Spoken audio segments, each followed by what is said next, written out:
পরমারাধ্য শ্রী শ্রী বাবামণির রাতুল চরণে প্রণাম জানিয়ে এবং আমার সমস্ত গুরুভ্রাতা ও গুরু ভগিনীদের প্রতি সশ্রদ্ধ জয়গুরু সম্ভাষণ জানিয়ে আজকের পাঠ শুরু করছি। ওং অখণ্ড সংহিতা বা অখণ্ড মণ্ডলেশ্বর শ্রী শ্রী স্বামী স্বরূপানন্দ পরমহংসদেবের উপদেশবাণী সপ্তদশ খণ্ড। বর্ধমান বর্ধমানই বটে। শ্রী শ্রী বাবামণি বলিলেন, আজ কিন্তু বোঝা যাচ্ছে যে বর্ধমান প্রকৃতই বর্ধমান, ক্ষীয়মান নয়। শহরের নানা পল্লীতে অনেক দিনের পুরনো দালানগুলির অবস্থা দেখলে এ কথাই প্রত্যেকের মনে হবে, এ শহরের নাম আবার বর্ধমান হলো কেন? শহরের বুকের উপর দিয়ে একটা বাঁকা নদী, নদীর দুই তীরে অসংখ্য বন জঙ্গল, শহরের মধ্য দিয়ে দুই তিনটা প্রধান রাস্তা, আর রাস্তার দুই পাড়ে দূরে দূরে মনুষ্য বসতি।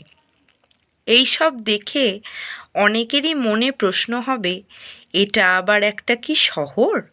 অথচ শহরটার প্রাচীন ইতিহাস আছে, মানুষের গৌরবপূর্ণ অবদান আছে, অতীত ঘটনাবলীর সম্ভ্রম আছে, সাহিত্য ও কৃষ্টির স্মরণীয় কীর্তি আছে।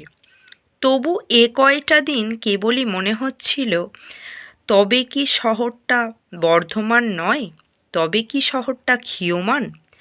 মানুষের ভিতরে সাধারণভাবে যখন দৈন্য বিরাজ করে, তখন একজন শক্তিশালী ভূম্যধিকারীর বিশাল প্রাসাদ বা মনোরম পুষ্পোদ্যান কখনো শহরের মহিমাটাকে উঁচু করে ধরে রাখতে পারে না। এই কয়দিন অবস্থাটা প্রায় তাই ছিল।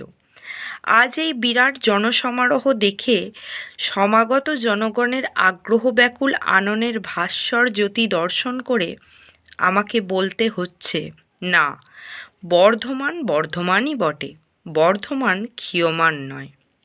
জয় গুরু।